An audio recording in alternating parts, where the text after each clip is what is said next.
আজকে জানবো যে আরবি হরফ উচ্চারণের স্থান কয়টি এবং কি কি। আরবি হরফ উচ্চারণের স্থান 5টি। কয়টি? কয়টি? আবার বলো। 5টি। কি কি তোমরা জানো? এক নম্বরে হচ্ছে হলক। কি? হলক। হলক অর্থ কি? কণ্ঠনালী। হলক অর্থ কি?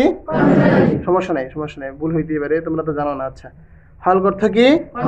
কণ্ঠনালী। কোনটাকে বলে জানো তোমরা? এই যে এখান থেকে এই পর্যন্ত, এটা হচ্ছে কি? কণ্ঠনালী। আচ্ছা, 2 নম্বরে হচ্ছে গিয়া লিসান। লিসান অর্থ কি? লিসান অর্থ কি? জিহবা। আচ্ছা, জিহবা তো সবাই চিনো নাকি? চিনে দিতে হইবে আবার। চিনো? কোনটাকে বলে দেখাও। এই যে জিহবা। হ্যাঁ, ঠিক আছে। 3 নম্বরে হচ্ছে শাফাতাইন। শাফাতান। শাফাতান অর্থ কি? 2 ঠোঁট। শাফাতান অর্থ কি? 2 ঠোঁট। 2 ঠোঁট তো চিনো নাকি? কোনটা? এই যে উপর নিচ 2 ঠোঁট।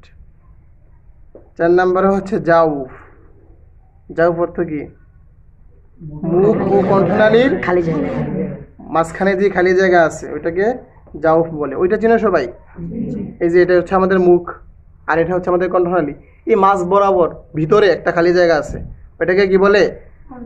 জাউফ বলে। কি বলে? জাউফ বলে।